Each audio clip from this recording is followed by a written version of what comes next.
Hello बच्चों, आपका ज्ञान ट्यूटोरियल में स्वागत है। मैं संतोष सर आपको साइंस के सब्जेक्ट में केमिस्ट्री के बारे में कुछ इम्पोर्टेंट डिस्कस करेंगे। जैसा कि बच्चों इस समय आप लोग पेपर दे रहे होंगे और परसों आपका साइंस का पेपर है 10th क्लास। तो उसमें पहला चैप्टर की अगर हम लोग बात करें बच्चों, केमिकल रिएक्शन एंड इक्वेशन, तो उसमें पहला जो इम्पोर्टेंट टॉपिक है बैलेंस करना, छोटे क्लास से आप सीखते आ रहे हैं। उसके बाद उसमें सबसे मेन होता है बच्चों types of reaction. Types of reaction, इसमें कई टाइप के रिएक्शन है, जिसमें पहला अगर हम लोग डिस्कस करें कॉम्बिनेशन, या इसको बच्चों एडिशन भी बोलते हैं, एडिशन रिएक्शन। तो दो एलिमेंट या दो कंपाउंड मिलकर के एक हो जाए, वो आपका क्या हो जाएगा, कॉम्बिनेशन। जैसे C+O2 CO2, यहाँ पे एक कंपाउंड ले लें calcium oxide plus water, arrow के बाद आपका कैल्शियम हाइड्रा ऑक्साइड, और इसे बच्चों क्विक लाइम कहते हैं, और इसे लाइम वाटर या स्लाइड लाइम कहते हैं। उसी तरीके से अगर हम दूसरे रिएक्शन को लेके आए बच्चों, decomposition. Decomposition is the opposite of the combination, मतलब इसका उल्टा है कि इसमें दो चीजें मिलके एक हो जाती हैं। यहाँ बच्चों एक जो होगा वो ब्रेक होकर के दो या दो से अधिक पार्ट में ब्रेक हो जाएगा। इसमें तीन टाइप के रिएक्शन होते हैं। First is called the thermal decomposition. Thermal का सेंस होता है बच्चों हीट के थ्रू कोई चीज ब्रेक हो जाए, जिसमें आपका एक बहुत ईजी एग्जाम्पल लिख सकते हैं। कैल्शियम कार्बोनेट को हीट करेंगे तो calcium oxide and carbon dioxide. और भी इसमें कई एग्जाम्पल हैं, जैसे लेड नाइट्रेट है, अगर आप इसे ब्रेक करते हैं तो क्या बन जाएगा, PbO प्लस NO2 और प्लस O2। इसको बैलेंस कर लेंगे आप। इसी तरीके से आप इसका जो है बी पार्ट, इसका बी पार्ट है बच्चों, अगर लाइट के थ्रू ब्रेक होता है तो इसे फोटो डिकम्पोजिशन कहते हैं, लाइट के थ्रू। इसका बहुत अच्छा एग्जाम्पल है AgBr या AgCl, यहाँ पे आप सनलाइट लिख सकते हैं, और ये टूट गया Ag+Br2। इसके बाद अगर आप इसी में C है, इलेक्ट्रिक के थ्रू टूट जाएगा तो उसे हम लोग बोलते हैं बच्चों इलेक्ट्रोलिटिक डिकम्पोजिशन। इसमें एग्जाम्पल है H2O ब्रेक कर सकते हैं आप H2+O2 में, इसको आप बैलेंस कर लेंगे। तो thermal decomposition there are 3 part में ब्रेक कर दिया गया। तीसरा अगर आप आते हैं बच्चों डिस्प्लेसमेंट रिएक्शन। डिस्प्लेसमेंट रिएक्शन, इसमें क्या है कि कोई एक्टिव मेटल अपने लेस वाले को क्या कर देगा, रिप्लेस कर देगा। ये बड़ा इंपॉर्टेंट रिएक्शन है। एक्टिविटी सीरीज में Fe की पोजीशन कॉपर से ऊपर है तो Fe इसको हटा देता है, इसका बच्चों ब्लू कलर होता है और एक कलर गायब हो जाता है। तो इस तरीके से आप ये Fe इसको हटा दिया कॉपर को। इसी तरीके से अगर हम फोर्थ में आते हैं बच्चों, तो वो होता है आपका डबल डिस्प्लेसमेंट रिएक्शन। इसमें अगर हम लोग लेते हैं सोडियम सल्फेट प्लस BaCl2, तो ये आपका हो जाएगा NaCl, 2NaCl और प्लस BaSO4 बेरियम सल्फेट। इसका वाइट कलर का प्रेसिपिटेट आ जाता है। तो इस तरीके से इसे आप प्रेसिपिटेशन रिएक्शन भी कर सकते हैं, और इसे डबल डिस्प्लेसमेंट रिएक्शन भी कहते हैं। तो यहाँ पे BaSO4 यहाँ पे किस कलर का आ जाएगा, वाइट कलर का रिप्लेस हो जाएगा। इसके बाद आपका इसमें होता है आपका oxidation and reduction. Oxidation and reduction, तो जैसे एक एग्जाम्पल हम लेते हैं Cu+H2, एरो के बाद Cu+ वाटर। तो यहाँ पे अगर आप ध्यान से देखिए, यहाँ से ऑक्सीजन रिमूव हो गया। ऑक्सीजन का रिमूव होना, हटना, दैट इज कॉल्ड रिडक्शन। और इसमें ऑक्सीजन आपका ऐड हो गया तो दैट इज कॉल्ड ऑक्सीडेशन। तो आप इसको याद किए होंगे कि ऑक्सीजन का रिमूवल या हाइड्रोजन का ऐड होना रिडक्शन कहलाता है। इसमें से क्या हुआ, ऑक्सीजन ऐड हो गया तो ऑक्सीजन का ऐड होना, या उल्टा भी ऑक्सीजन का क्या हो गया, ऐड होना, या हाइड्रोजन का रिमूवल आपका क्या कहलाता है, ऑक्सीडेशन। और जिस रिएक्शन में बच्चों दोनों होता है उसे हम रिडॉक्स रिएक्शन कहते हैं। उसके बाद इसमें आपका टॉपिक होगा कोरोजन। कोरोजन आप जान रहे होंगे, किसी मेटल का खराब हो जाना, डिस्ट्रॉय हो जाना, वो आपका क्या कहलाता है, कोरोजन। जैसे लोहे में रस्ट यानी जंग लग जाना से Fe+O2 और प्लस XH2O करके है आपका फार्मूला, Fe2O3.XH2O। इसको बैलेंस कर लेंगे, ये आपका किसका फार्मूला हो जाएगा, रस्ट का, जिसे हम हाइड्रेटेड फेरिक ऑक्साइड कहते हैं। उसके बाद एक टॉपिक और इसमें बची रेंसिडिटी। जैसे आपने देखा होगा कि fatty substance to the oxidise हो करके वो उसका स्मेल वगैरह क्या हो जाता है बच्चों, खराब हो जाता है, उसे हम लोग बोलते हैं रेंसिडिटी। और उसको रोकने के लिए हम लोग नाइट्रोजन उसमें डाल देते हैं, तो वो एंटीऑक्सीडेंट का काम करता है। उसके बाद बच्चों हम आते हैं सेकेंड चैप्टर में, जिसका नाम एसिड बेस एंड सॉल्ट है। तो एसिड के बारे में आप जरूर एक दो फार्मूले आपको याद होंगे, तो उसके प्रॉपर्टीज वगैरह आप याद किए होंगे, उसके रिवीजन कर डालिए। जैसे फेमस है H2SO4 HCl। उसी तरीके से बच्चों बेस है, बेस में आपको NaOH KOH sodium hydroxide potassium hydroxide इस टाइप के एग्जाम्पल आप यूज कर सकते हैं। उसके बाद इसकी आप थोड़ी सी फिजिकल प्रॉपर्टीज एंड उसकी कुछ न कुछ केमिकल प्रॉपर्टीज याद कर लीजिए। इसमें देखिए अगर एक एसिड और बेस से रिएक्ट करा देते हैं आप, तो जैसे NaOH और प्लस HCl, देखिए कितना इजी रिएक्शन है। ये एसिड है, ये बेस है, तो ये एसिड की भी केमिकल प्रॉपर्टीज बच गई और बेस की भी केमिकल प्रॉपर्टीज हो गई, और दोनों बन करके क्या बना लिए, सॉल्ट एंड वाटर। तो ये एसिड में भी चल जाएगा, बेस में भी चल जाएगा। अगर सॉल्ट का फॉर्मेशन आता तो ये भी कर सकते हैं, और इसका चैप्टर का नाम ही एसिड बेस एंड सॉल्ट। तो इसके मेन रिएक्शन आप याद कर लेंगे। इसी में सॉल्ट में आए बच्चों तो कुछ इंपॉर्टेंट सॉल्ट बहुत है। जैसे आपने सुना होगा ब्लीचिंग पाउडर,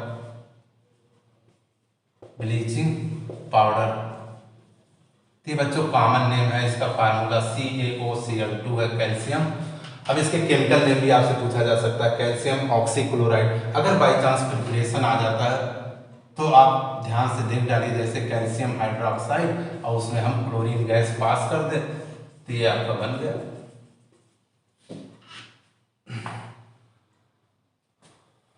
ठीक है, तो इसे हम स्लाइड लाइन कहते हैं। तो अलग से भी क्वेश्चन आ सकता है, व्हाट हैपेंड कि कैल्शियम हाइड्रोक्साइड में या स्लाइड लाइन में क्लोरीन गैस पास करते हैं तो क्या बन जाता है, ब्लीचिंग पाउडर। उसी तरीके से अगर आप देखिए दूसरा बेकिंग सोडा, जिसे हम लोग खाने वाला सोडा भी कहते हैं हिंदी मीडियम के बच्चे, तो इसका फार्मूला NaHCO3 सोडियम बाइकार्बोनेट कहते हो। अब इसका जो है आपको प्रिपरेशन करना है तो NaCl plus ammonia plus CO2 और प्लस H2O। इस चीज़ों को अमोनिया NH3, इस तरीके से आप इसका बन जाएगा NH4Cl और प्लस सोडियम बाइकार्बोनेट। तो इस तरीके से आपका सोडियम कार्बोनेट का प्रिपरेशन हो गया। तो अगर इसके अलावा भी अगर आपको कोई मेथड आया तो उससे भी आप प्रिपरेशन कर सकते हैं। इसके बाद एक होता है बच्चों वॉशिंग सोडा, Na2CO3.10H2O। अब इसका वॉशिंग सोडा और केमिकल नेम हो जाएगा सोडियम कार्बोनेट, और इसे बोलते हैं 10 को डेका हाइड्रेट। इसकी प्रिपरेशन अगर आपको करना है तो ये सोडियम बाइकार्बोनेट को हीट कर सकते हैं, और इसको जब हीट करेंगे तो आपका बन जाएगा सोडियम कार्बोनेट और प्लस कार्बन डाइऑक्साइड और प्लस H2O। तो इसको अगर आप बैलेंस चेक कर सकते हैं तो हाइड्रोजन हो गया 2 3 जा 6 3 2 5 6। इस तरीके से बेकिंग सोडा का केमिकल प्रॉपर्टीज भी हो सकता है। अब यहाँ पे सोडियम कार्बोनेट हो गया, लेकिन आपको ये बनाना है तो फिर आप सोडियम कार्बोनेट को ले आइए और इसमें 10 वाटर ऐड कर दीजिए। इस तरीके से आपका सोडियम कार्बोनेट 10H2O बन गया। फिर इसमें आपका है बच्चों plaster of Paris and gypsum. तो तो अगर हम लोग जिप्सम का कई बार फार्मूला आया बच्चों बोर्ड में, जिप्सम, इसका फार्मूला CaSO4.2H2O, ठीक है। कैल्शियम सल्फेट, ऐसे आप डाई भी बोल सकते हो, कैल्शियम सल्फेट डाईहाइड्रेट, ये जिप्सम हो गया। और जिप्सम को अगर आप हीट कर देंगे तो यहाँ पे कैल्शियम सल्फेट, यहाँ पे हाफ वाटर इसके साथ ऐड करिएगा। अगर ये हाफ हट गया तो 2 में से कितना बचा, सही 1/2H2O। ये आपका हो गया POP, प्लास्टर ऑफ पेरिस। तो अगर प्लास्टर ऑफ पेरिस का केमिकल नेम आता है बच्चों तो कैल्शियम सल्फेट से क्या बोलना, हेमी हाइड्रेट। एक इसमें आपका है NaCl जो प्रिपरेशन हुआ था, NaCl की रिएक्शन अगर बच्चों आप वाटर से करा दीजिए तो यहाँ पे आपका बन जाता है NaOH और प्लस क्लोरीन और प्लस हाइड्रोजन। तो इस तरीके से ये वाला जो NaOH का प्रिपरेशन है इसे क्लोर एल्कली प्रोसेस भी कहते हैं। तो ये क्लोर हो गया और इसे एल्कली भी कहते हैं, तो क्लोर एल्कली प्रोसेस हो गया। क्लोरीन आपका नेगेटिव होता है, ये डिपॉजिट होगी आपका एनोड पर, और हाइड्रोजन पॉजिटिव होता है, ये कहाँ डिपॉजिट होगा तो कैथोड पर। इस तरीके से एसिड बेस सॉल्ट में भी मेन चीज़ें आपका मैंने रिवीजन कर दिया। अगले चैप्टर में अगर हम लोग आते हैं मेटल एंड नॉन मेटल, तो मेटल एंड नॉन मेटल में बच्चों बहुत ज़्यादा नहीं, उसकी फिजिकल प्रॉपर्टीज आप देख सकते हैं कि गिरने पे आवाज़ आती है, उसे आप सोनरस बोलते हैं। मैलिएबल, डक्टाइल, मैलिएबल मतलब उसको पीटने पर फैल जाता है तो उसे हम लोग बोलते हैं डक्टाइल, जिनके वायर खींचे जा सकते हैं। और कुछ इनके केमिकल प्रॉपर्टीज भी आप याद कर लेंगे, जिसमें एक केमिकल प्रॉपर्टीज जैसे ज़्यादा टफ लगती है तो आप इसको देख सकते हैं। जैसे एक मेटल का प्रॉपर्टीज है Zn और NaOH, तो इसको अक्सर बच्चे नहीं लिख पाते, तो इसको आपने याद कर लीजिए। जिंक और इस सोडियम हाइड्रोक्साइड से रिएक्शन हो रहा तो ये मेटल की प्रॉपर्टीज हो जाएगी, साथ में बेस का भी केमिकल प्रॉपर्टीज आप देख सकते हैं। तो Na2ZnO2 और प्लस हाइड्रोजन, सोडियम इतने बोलते हैं जिंकेट, सोडियम जिंकेट। बाकी मेटल के आप बहुत रिएक्शन आसानी से लिख सकते हैं, जैसे H2SO4 से, तो ये आपका बन जाएगा जिंक सल्फेट और प्लस हाइड्रोजन गैस। तो मेटल और नॉन मेटल में ज़्यादा टफ नहीं चीज़ें, बहुत तेज़ी से एक रिवीजन 2-4 केमिकल प्रॉपर्टीज याद कर लो। उसके बाद हम लोग आते हैं नेक्स्ट चैप्टर में कार्बोनेट्स कंपाउंड। तो कार्बोनेट्स कंपाउंड में मुझे लगता है कि यहाँ से क्वेश्चन बच्चों आपको लॉन्ग मिल सकता है। इसमें थोड़ी सी छोटे नंबर के क्वेश्चन आ सकते हैं, जैसे IPC सुना होगा आप लोगों ने, तो IPC का फुल फॉर्म पहले आपको पता हो, ठीक है। तो international union of pure and applied chemistry, international union of pure and applied chemistry.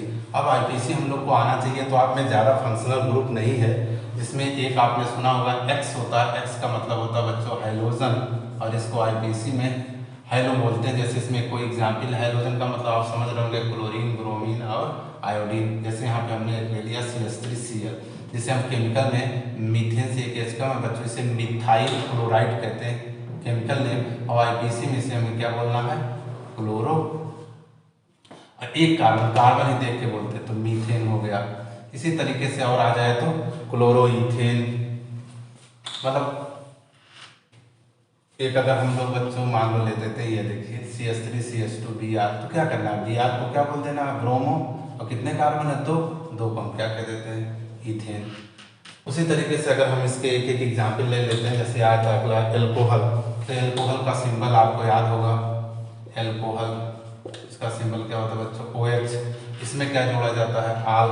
इसके 1-2 एग्जाम्पल आप जैसे CH3OH, इसे हम मिथाइल एल्कोहल कहते हैं, और IPC में क्या हो जाएगा, एक कार्बन है तो मेथेन, मेथेन में क्या जुड़ जाएगा, बस ऑल, मीथेनॉल। 2 का अगर आप ले लेते हैं बच्चों, इथेनॉल, तो इसी का स्ट्रक्चर भी बन जाए तो आप कंफ्यूज मत हो जाइए। देखिए हमेशा IPC किसके ऊपर बोली जाती है, कार्बन के ऊपर। आप चुपचाप कार्बन काउंट करिए, 2 कार्बन है तो एथेन हो गया, और एल्कोहल में क्या जुड़ता, आल, इथेनॉल। अगर हम थोड़ा सा टफ करने की कोशिश करें, जैसे ये आ गया, तो ये आपका हो गया 1, 2 का मतलब हो गया बच्चों एथेन, और ऑल जुड़ता है, देखिए ऑल जुड़ गया।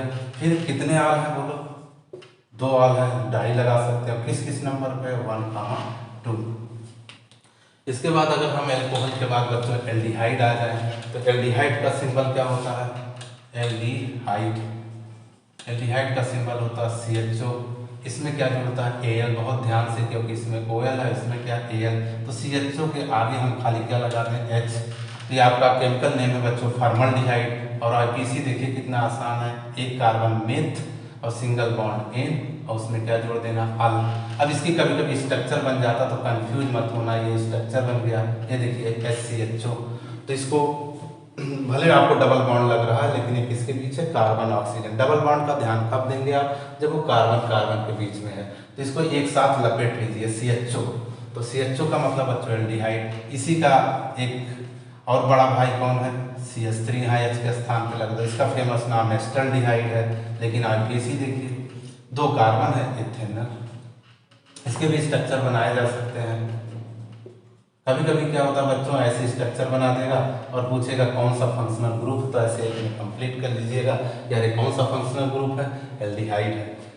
उसके बाद आता है आपका कार्बोक्सिलिक ग्रुप। तो कार्बोक्सिलिक में आपका C, कार्बोक्सिलिक, इसका सिंबल क्या होता है, COOH। या आप इस तरीके से डिजाइन बना सकते हो COH। इसमें क्या जुड़ता है, ओइक एसिड। अब इस COOH है, आगे आपने H लगा दिया बस। H लगाने से बड़ा फेमस कंपाउंड फॉर्मिक एसिड, ये जो चींटी वगैरह मैंट वगैरह में भी पाया जाता है। तो फॉर्मिक एसिड की IPC देखिए कितने कार्बन है, एक कार्बन। कार्बन ही इसकी बैकबोन होती है। तो एक कार्बन को हम मेथ कहते हैं, उसमें क्या जोड़ दिया गया, NOIC, मेथेनोइक एसिड। ऐसे 2 कार्बन का है तो CH3 इसके स्थान पे आ जाएगा बस, COOH इसका नाम हो जाएगा आपका। 2 कार्बन है एथेनोइक एसिड, जिसका फेमस नाम क्या है, एसिटिक एसिड, इसे विनेगर भी कहते हैं। ये अक्सर बच्चों इन दोनों में से कोई कोई आ जाता है, आप इसके स्ट्रक्चर भी बना सकते हो। ठीक है, तो एक और हमें लग रहा है कि आपके कोर्स में होगा कीटोन। तो कीटोन का सिंबल क्या होता है, कीटोन का सिंबल होता है इस तरीके से भी बच्चों डिजाइन बन जाता है, या ऐसे भी बना सकता है। ये कीटोन है, इसकी स्टार्टिंग बच्चों C है, बीच में दोनों तरफ R आ जाता है। R मतलब जान रहे होंगे आप लोग, alkyl group, methyl, methyl that is the alkyl group. Alkane से एक H कम करने पर फाइंड होता है कितने कार्बन है, 3 को हम लोग केमिस्ट्री में क्या कहते हैं, प्रोपेन। उसमें क्या जोड़ देंगे, ओन। नंबर अगर डाल के लिखना है तो ऐसे लिख सकते हो, प्रोपेन 1 2 3, तो 2 पे है, 2 ओन, ये 2 पे जुड़ा हुआ है, केवल प्रोपेनोन बोल सकते हैं। इसमें निश्चित है कि आपका ये और बहुत ज़्यादा 1-2 कार्बन का और बढ़ा भी सकते हैं।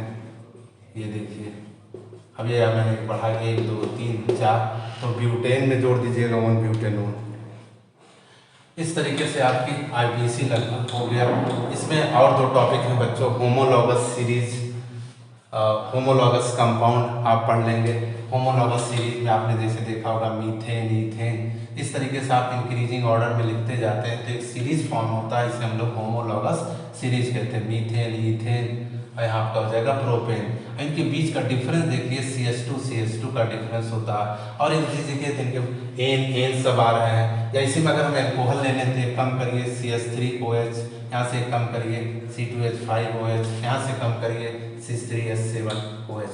तो ये भी बच्चों होमोलॉगस कंपाउंड है। एक बार क्वेश्चन आ गया था कि अगर ये मिथाइल अल्कोहल है तो अगला होमोलॉगस कंपाउंड क्या होगा बच्चों, इथाइल अल्कोहल। इसका अगला क्या होगा, तो प्रोपाइल अल्कोहल। IPC अभी मैंने पढ़ाया मीथेनॉल, इथेनॉल, प्रोपेनॉल।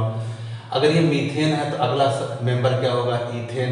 तो इनकी कैरेक्टरिस्टिक्स भी हो रही है कि इनके किसी भी लगातार 2 कंपाउंड के बीच का डिफरेंस CH2 और इनका एक बहुत इंपॉर्टेंट है कि इनके जो फंक्शनल ग्रुप वो सेम है। अगर इनकी बात करते हो तो अल्कोहल, इनकी बात करते हो तो एन, इसलिए इनकी केमिकल प्रॉपर्टीज भी सेम होती है। एक अलग और टॉपिक आती है बच्चों, आइसोमेरिज्म।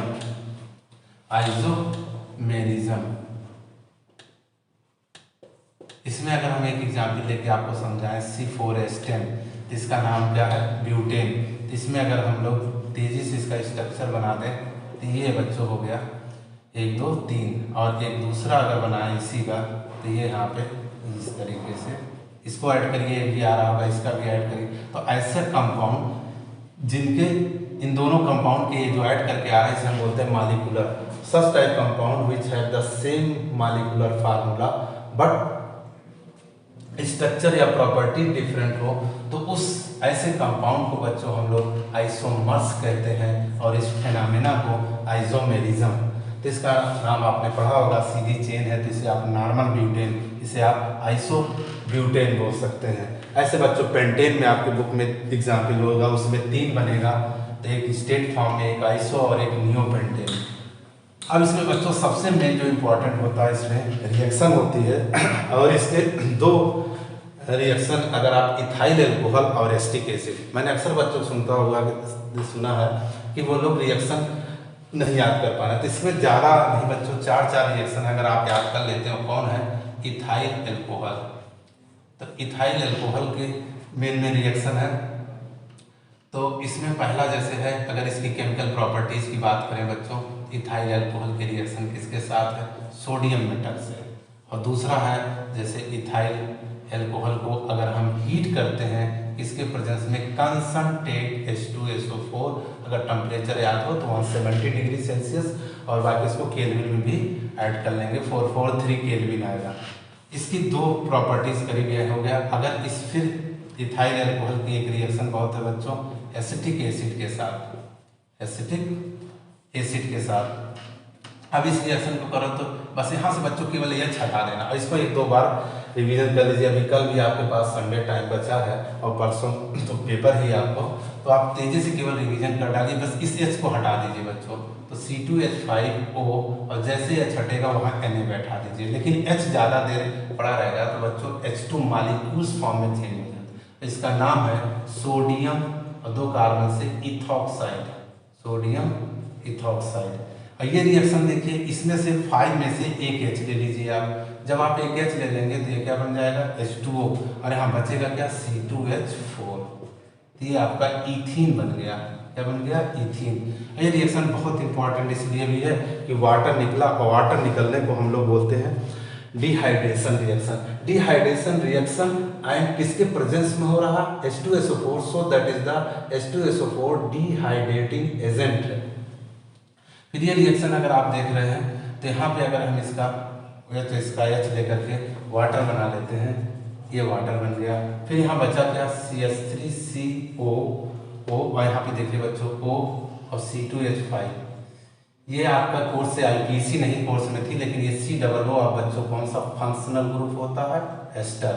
तो आप इसे एस्टर केवल बोल सकते हैं। H+ मतलब होता है एसिडिक मीडियम के प्रेजेंस में। तो ये इथाइल एल्कोहल और ये एसिटिक एसिड की केमिकल प्रॉपर्टीज भी चल जाएगी। तो यहाँ पे जो एस्टर बना, इससे अगर हम एस्टर लिख के चले जाएंगे, अदरवाइज ऐसे भी नाम बोल सकते हो इथाइल, इतने पार्ट को एसीटेट, और IPC बोलना चाहते हो तो इथाइल एथेनोएट। NCERT की बात करें बच्चों तो ये जो CH3COO C2H5 है, इसकी रिएक्शन आप जाके देखिए तो NaOH से भी रिएक्शन कराई गई है। इसकी रिएक्शन जब कराई गई तो CH3COO Na, यहाँ पे CH3COO Na सोडियम एसीटेट और प्लस C2H5OH, ठीक है, इथाइल एल्कोहल और पीछे से सोडियम एसीटेट।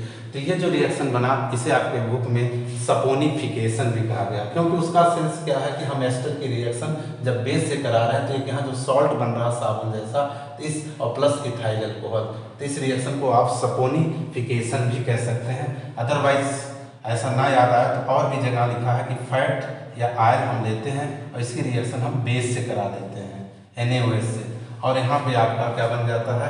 सोप बन जाता है, और प्लस यहाँ पे आपका ग्लिसरॉल बन जाता है। तो ये हायर क्लास में आपके रिएक्शन, तो अगर आपको ना याद आए तो ये भी लिख सकते हैं आप, फैट और oil react with the base like that sodium hydroxide and potassium hydroxide to form the soap and glycerol. तो कुछ इस तरीके से है, ये सॉल्ट बन गया और यहाँ पे आपका एल्कोहल आ रहा है। तो ग्लिसरॉल भी एक प्रकार का क्या है? एल्कोहल है।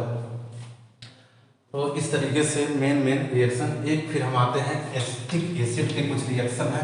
एसिटिक इथाइल एल्कोहल का एक रिएक्शन बच्चों और देख लो। इथाइल एल्कोहल का अगर हम ऑक्सीडेशन इसे कर देते हैं, ऑक्सीडेशन, तो एक स्टेप में करते हैं तो पहले ये एल्डिहाइड बनता है, तो ये इथेनॉल होगा। अभी मैंने आपको आईपीसी पढ़ाया, अगर इसको फिर ऑक्सीडेशन कर दोगे बच्चों तो ये एसिटिक एसिड हो जाता है। तो इथाइल एल्कोहल का एक बार ऑक्सीजन, किसी भी एल्कोहल का ऑक्सीडेशन करते हो K2Cr2O7 और H2SO4 के प्रेजेंस में होता है, या KMnO4 यूज कर सकते हो, तो इथेनॉल इसका बन गया इथेनॉल। इस तरीके से इथेनॉल का देखिए 4 रिएक्शन था, और अक्सर इस रिएक्शन को बच्चों आती है और लॉन्ग में क्वेश्चन आ जाता है। अब आपका क्या बचा, एस्टिक एसिड। एस्टिक एसिड में जो बच्चों यहाँ पे मैंने केमिकल प्रॉपर्टीज लिखा था, एस्टर बना था, वो भी आप रिएक्शन लिख सकते हैं क्योंकि उसमें एस्टिक एसिड शामिल था। उसके अलावा फिर देखते हैं एस्टिक एसिड का कौन कौन सा और केमिकल प्रॉपर्टीज इंपॉर्टेंट लग रहा। तो एस्टिक एसिड की केमिकल प्रॉपर्टीज ये देखिए NaOH से आप पढ़ते होंगे कि भैया ये एसिड है, ये क्या है, बेस है। तो ये एसिड और ये बेस आपस में रिएक्ट कर दिया। फिर ये छोटे क्लास से पढ़ते आ रहे हो, अभी हमारे एसिड बेस सॉल्ट में आए थे, बन गया सॉल्ट, सॉल्ट बन गया, और यहाँ पे वाटर बन गया। तो ये देखिए एस्टिक एसिड की केमिकल प्रॉपर्टीज और हो गई कि किससे, सोडियम हाइड्रा ऑक्साइड, जिसे हम प्लास्टिक सोडा भी कहते हैं। फिर एस्टिक एसिड की रिएक्शन बच्चों हम सोडियम बाइकार्बोनेट से कर रहे हैं, और फिर एस्टिक एसिड की रिएक्शन सोडियम कार्बोनेट से कर रहे हैं। तो अलग अलग से भी लॉन्ग में नहीं आया तो 2 रिएक्शन आपको उससे और 2 इससे पूछे जा सकते हैं कि सोडियम बाई का, देखो सोडियम बाइकार्बोनेट अभी पीछे भी आया था। तो इसमें देखिए क्या है, यही सॉल्ट बन गया, देख रहे हैं आप, यही सॉल्ट बन गया जिसका नाम है सोडियम एसीटेट। और कुछ याद करने का तरीका होगा बच्चों, कार्बोनेट होता है तो कार्बन डाइऑक्साइड जरूर बनता है, और इधर वाटर है, ये तो आपका जल ही तो जीवन है। तो साथ में अगर आप देखिए तो ये दोनों बना ही था, केवल आपको क्या इंक्रीज करना पड़ा, कार्बन डाइऑक्साइड। अगर इससे पूछ लिया जाता सोडियम कार्बोनेट, बिल्कुल सेम प्रोडक्ट बच्चों ये बन जाएगा।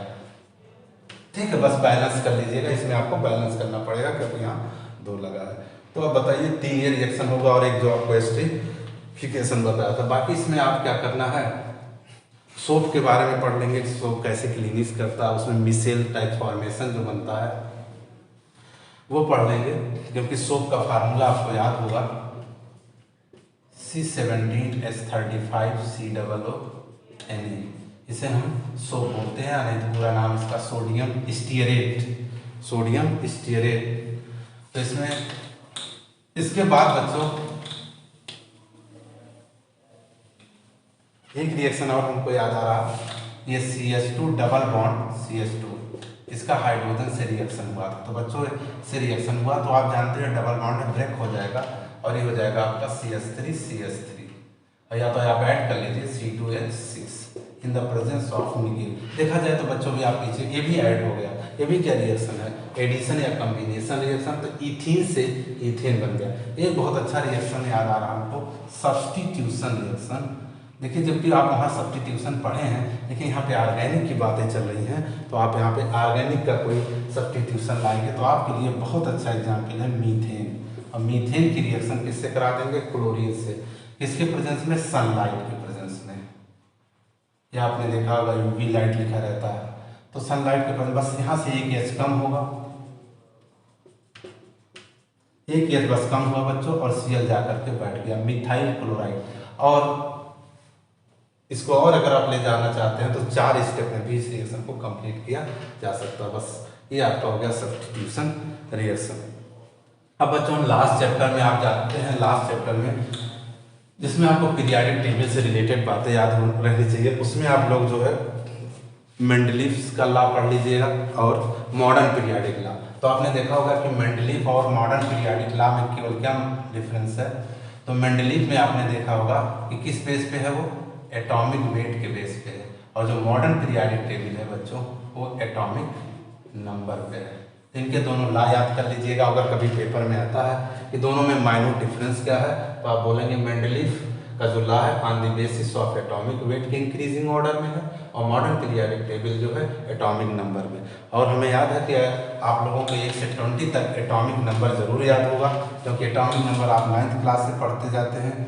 कि जैसे अगर हम लेते हैं क्लोरीन, क्लोरीन का एटॉमिक नंबर कितना होता है, 17। अगर इसके हम कॉन्फ़िगरेशन करें बच्चों तो 287। तो ये कॉन्फ़िगरेशन कर रहे हैं, तो इसमें 3 टुकड़े आपको नजर दिखाई दे रहा है, जिसे आप KLM पढ़ते हैं। इस चैप्टर से अक्सर बच्चों ग्रुप एंड पीरियड पूछा जाता है। तो ग्रुप एंड पीरियड। तो ग्रुप में तो पीरियड में आपको बता दे रहे जितने पार्ट हो रहे हैं वो आपका पीरियड हो जाएगा। जैसे इसमें 3 टुकड़े हुए हैं तो इसमें 3 टुकड़े हो गए तो इसका पीरियड कितना हो गया, 3rd। ग्रुप के लिए थोड़ा सा आपको ध्यान देना पड़ेगा। ग्रुप में ध्यान दीजिए बच्चों, अगर लास्ट में 1 आए 2 आए तो ये आपका ग्रुप हो जाएगा। लेकिन अगर बच्चों 3 से लेकर के कहाँ तक 8 तक आए, 3 से लेकर 8 तक, इसमें 10 ऐड कर लीजिएगा, तब वो आप ग्रुप बताइएगा, कंफ्यूजन ना करिएगा। ध्यान से देख लीजिए। ग्रुप के लिए अगर लास्ट में 1 और 2 आता है, एग्जाम्पल हम ले लेते हैं 19, that is called potassium. Potassium after configuration in the outer most is the 1 electron. अब देखो बच्चों, ग्रुप कितने टुकड़े कितने आपको दिखाई दे रहे हैं, 1 2 3 4, तो इसका पीरियड तो हो जाएगा 4th। और जो लास्ट में क्या है 1, तो 1 है तो इसका ग्रुप क्या हो गया, ग्रुप इसका हो गया 1, यानी फर्स्ट हो गया। ठीक है, तो ग्रुप आपको पता होगा टोटल ग्रुप कितने होते हैं, 18 ग्रुप होता है। और ग्रुप हम लोग अप टू डाउन चलते हैं जिसे हम वर्टिकल कहते हैं, और पीरियड लेफ्ट टू राइट जिसे हम हॉरिजेंटल कहते हैं। 7 पीरियड होते हैं। तो अब जिसके लास्ट में अगर बच्चों 3 से ऊपर आएगा, जैसे इसके लास्ट में कितना आया 7, तो आप 7 में कितना ऐड कर लीजिएगा 10, और 10 ऐड करेंगे तो आप 17 ग्रुप में पहुंच जाएंगे। आप पीरियोडिक टेबल में जाके देख सकते हैं ये आपका क्लोरीन किस ग्रुप में बैठा है 17, और किस पीरियड में है 3rd। इसके बाद बच्चों इसमें आपके 3-4 प्रॉपर्टीज हैं लेफ्ट राइट जाने पे, क्या इंक्रीजिंग क्या डिक्रीजिंग है।